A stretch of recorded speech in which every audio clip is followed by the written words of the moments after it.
Obviously, homecoming week had a nice start yesterday. Obviously, some traditions I've never been a part of, from uh, coloring of the fountain to a little bit of a beginning. I know tonight all of our players will be represented at a student organization run event that I know our guys are excited about. I actually had guys emailing me or texting me to try to be a part of it. So, spirit is high. I think the guys felt good to get a W.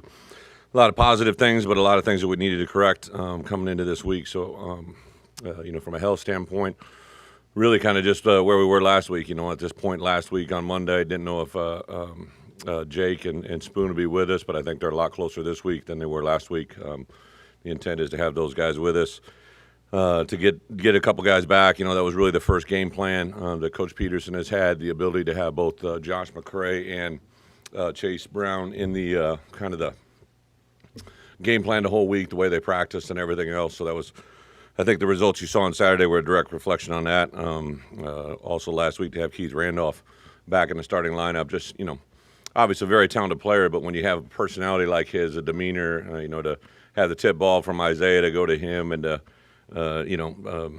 get that turnover situation was really big. I think our defensive guys have continued to kind of thrive into that personality. The last couple of games, especially, you can see their practice habits become game day reality, which is something we talk about all the time. So I was really, really excited to see that and go forward. As far as Wisconsin, obviously a team that has them and Northwestern have shared the Big Ten West title of the last 5 years. Either one of those two programs has represented the Big Ten West. So had this game,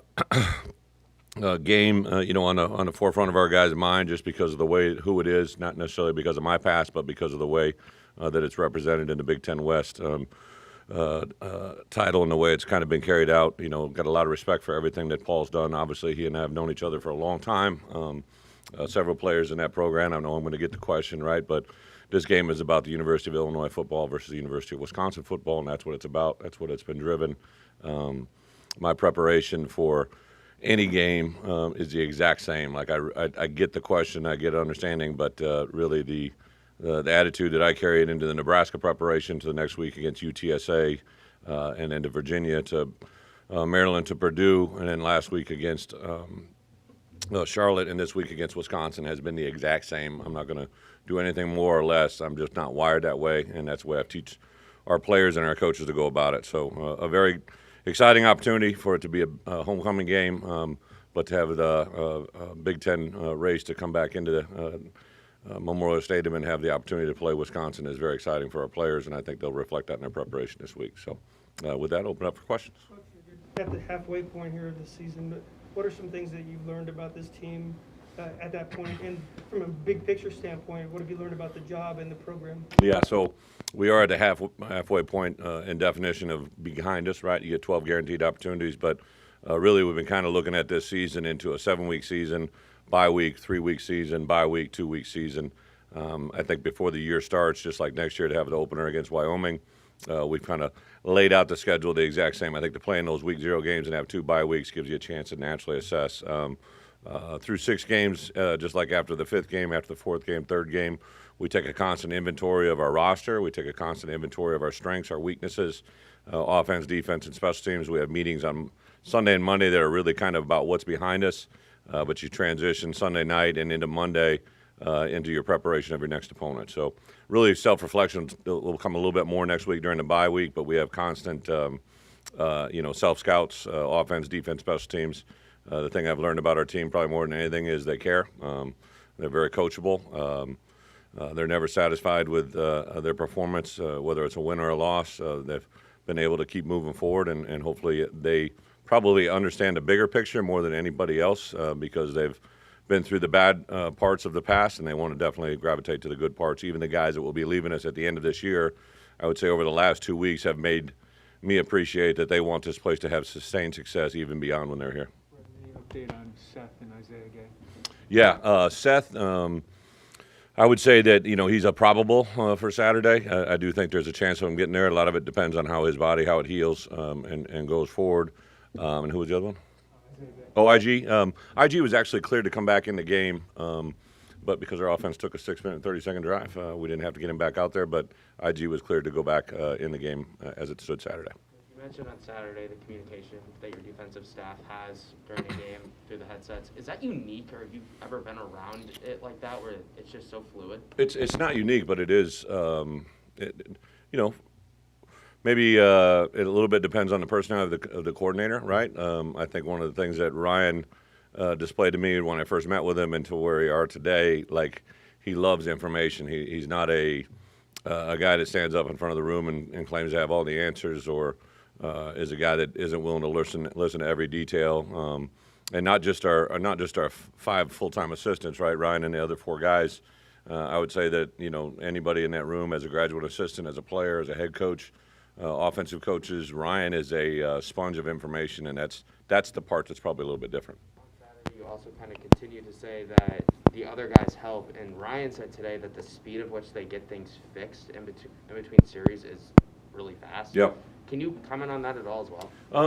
As my first year as a play caller, right? I came in the room and I was the youngest guy in the room. I was the only guy that was new to the room. I went into a staff situation that had been there, but we changed the entire defensive package. And then, I distinctly remember when that transition happened, right, that it was a little bit different than when I was at Kansas State, where Kansas State, we were the #1 defense country, but there was 2 new guys that came in and then a transition as well. So it was kind of the dynamic of that room. Every year it's a little bit different. Next year, even if I keep these same 5 guys, if all of them are here next year and are with us, the dynamic will be a little bit different because there's growth, right? The part that I think has been impressive to me is the speed of the information is definitely something that Ryan has made reference to, but again, the ability to process it. Sometimes all the information is there and you can't communicate it.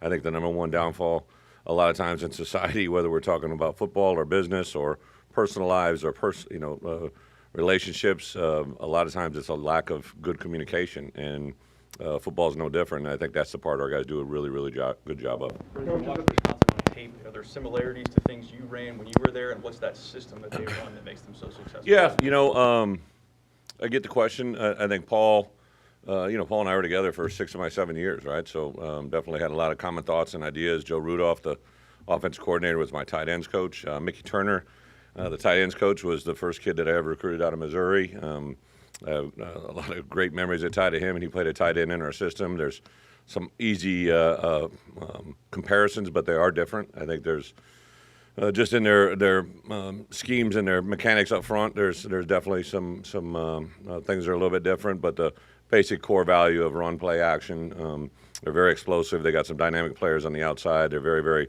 well coached up front. Obviously, their quarterback has done some very good things, but I would say that they're very similar to where we've been, but there's also a lot of very unique things that definitely pop out once you study the film closely. Coach, you talked about this being a Big Ten football game. This is what you came here to play. Forgetting about the storyline that you coached there, is this a defining game for the culture you're trying to build here because it's such a big-time Big Ten football game? I get if you want to turn it into it's a Big Ten game. We've won 1 game in the Big Ten. They've won none, right? So, I don't know if anybody's quantifying it as that, but I would guess it's every game is a big game when you're in the infancy of a program, when we're trying to build a foundation of how we're going to play. I'm excited because it's a Big Ten game, a Big Ten West opponent. There's a really good football team that's been able to sustain success for a long time. And for us to get to where we want to be, I've defined this program and several others in the Big Ten West as models of what we're trying to get to. And not necessarily schematically or personality-wise. Everybody's uniquely different. Every fan base is completely different. But I would say the respect for the success they've had in the past and the ability and the desire to want that here is what makes it big. You talked after the game about earlier in the week maybe trying to define some targets for wide receivers or running. Last week. Yeah, is that something you had done in the past? Or, you have your hand involved, or what prompted that? Yeah, definitely.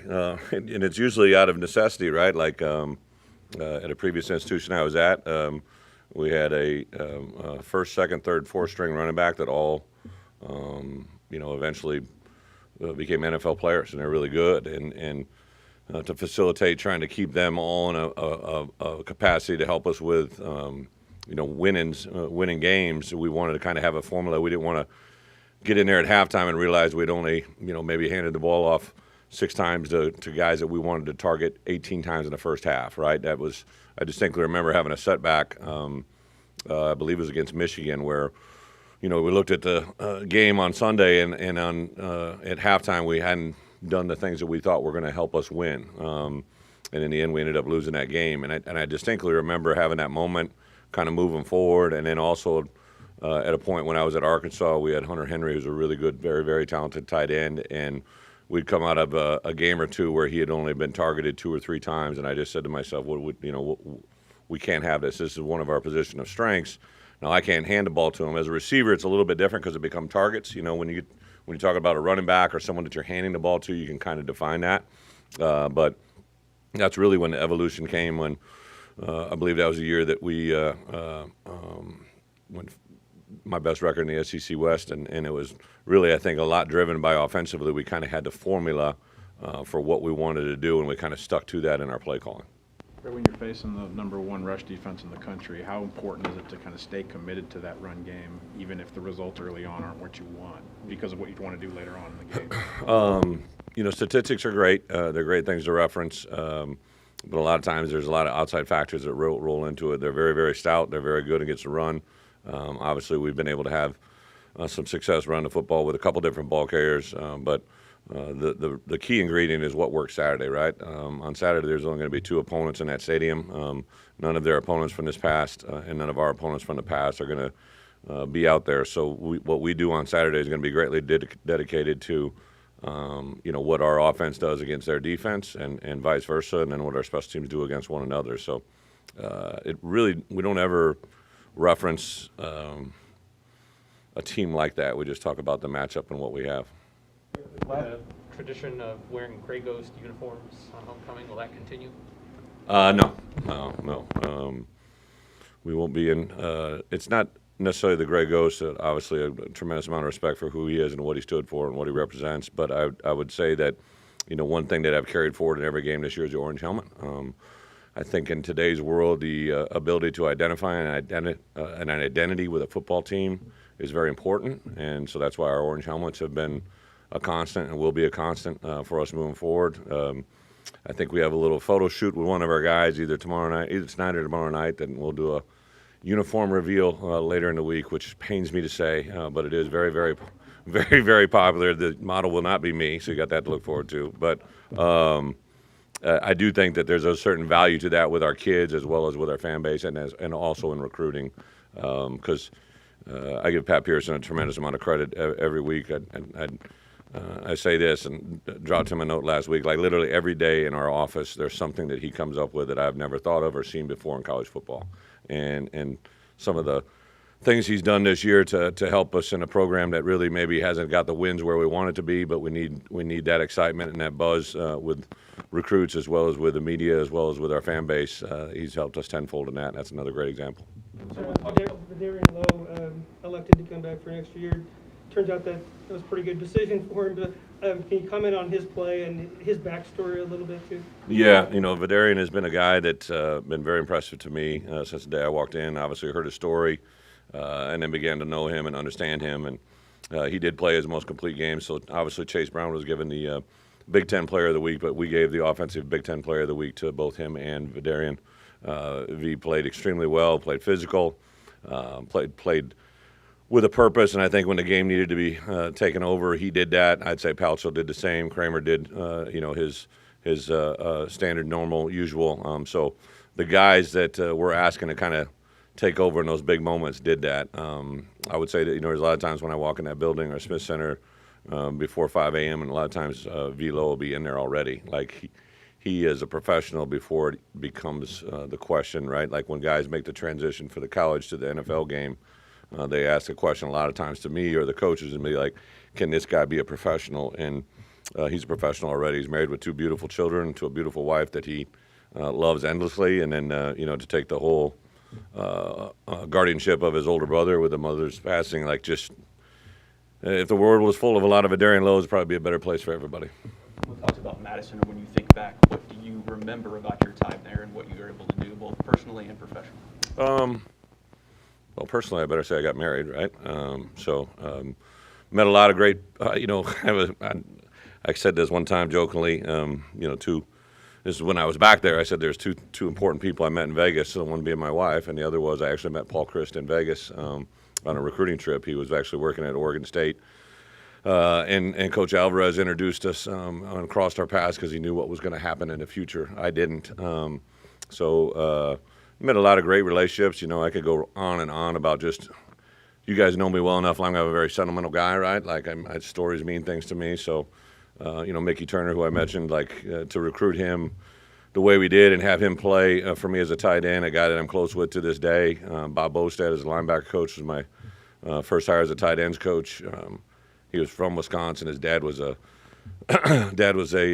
All-State Hall of Fame coach. And I remember when I brought Bo in on his interview, I asked about how his dad's doing, and he's like, he's actually he had some bad health conditions. And I said, have you told him about the interview? He goes, I don't want to tell him about that unless I get the job. So when I called him a couple days later and told him he had the job, he was ecstatic. And then his father passed shortly thereafter, and I remember his mom grabbing me at the funeral and saying, thanks for bringing my boy home. Just a million different.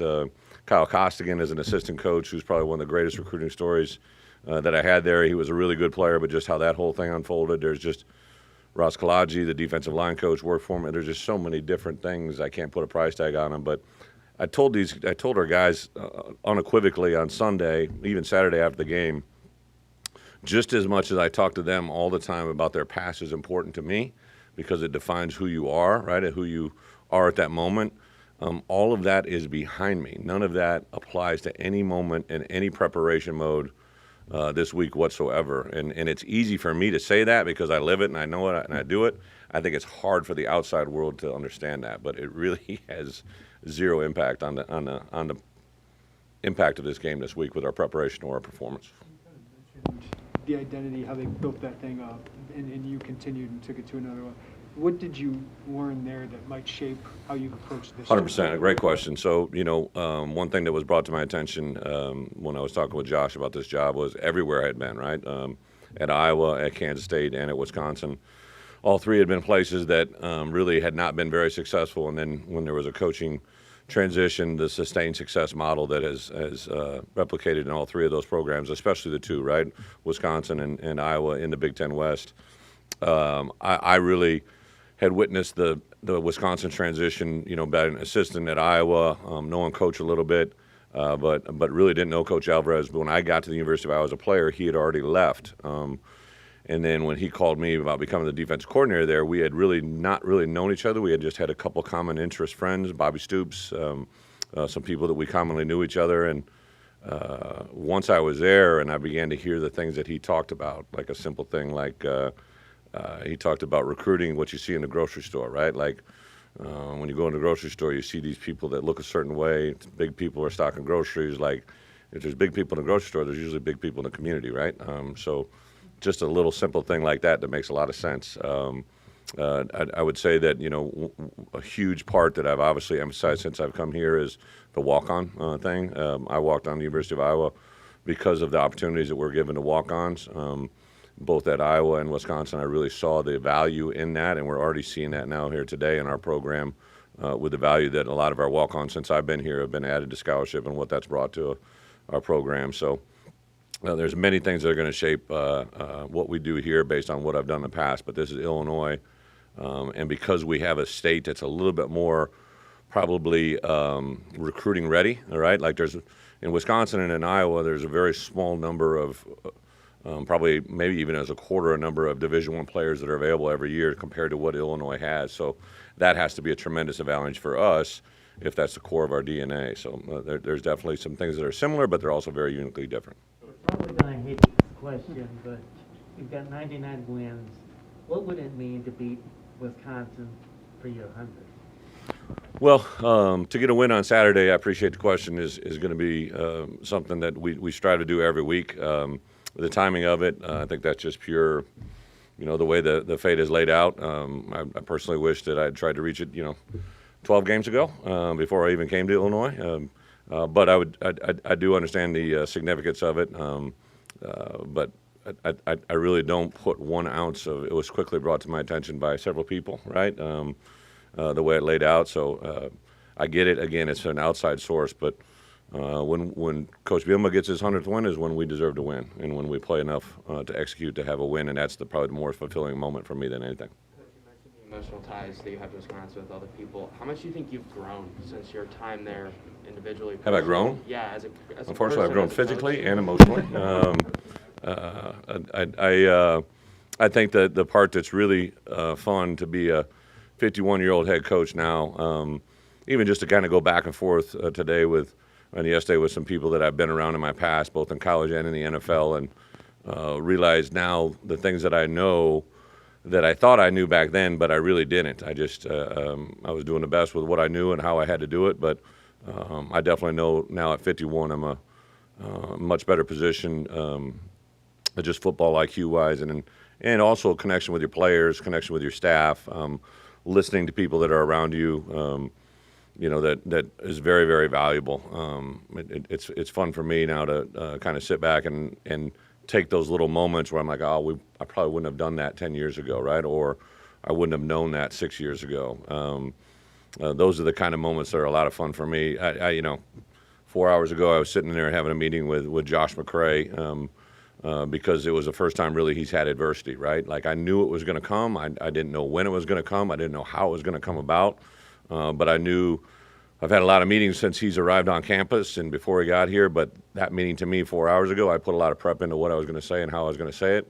And I don't think I would have done that probably 10 to 15 years ago. On the flip side of it, too, just, after watching Chase Brown from last spring to where we are, I knew that Saturday was going to happen. Like it had been delayed a little bit because he's been really banged up and injured, but he is an extremely gifted football player with an incredibly talented mind, and you just can't keep those things quiet very, very long. Now, the challenge is, which I grabbed him last night after practice, was, what can we do to move forward, right? Like now the awareness bell has been rung. Now everybody's going to kind of expect it out of you. Now how do you set a precedence, right? And to have those two guys, as well as Jakari and some other guys, it's just really fun to be in that Smith Center working every day. Tony mentioned that Brandon is close on, especially on some of those deep balls. What gives you guys the confidence that that flip will switch? Well, great question, and to your point, I think I constantly make it's a lot more enjoyable on Sundays after a win and a loss, but I love to sit back on Sunday and evaluate Tuesday, Wednesday, Thursday practices and see how it reflects or what came out of the game. And there's a couple things in the deep ball shot play categories that jumped out to me right away watching those plays during practice as opposed to what happened during the course of the game. So there's a modification that we've done already that I believe will help us even further. But I also think the part to making that step forward for BP and whatever receiver ends up being on the back end of that is the confidence to do it, and then it's kind of like their game speed and go, right? Some of those shots we connected earlier were obviously with Art and right on the cusp. There was one that was underthrown, there was one that was overthrown. Now we did have several different guys in the same thing, which actually from a defensive point of view, when you see so many guys taking those shots down the field, even though they're not completed, they do have an effect on the way they call a game because one of those plays can literally take that game that ended up being a 10-point win into like a 17, 24-point win. But it wasn't because we didn't connect on those, so we have to do that. Thank you. Appreciate it.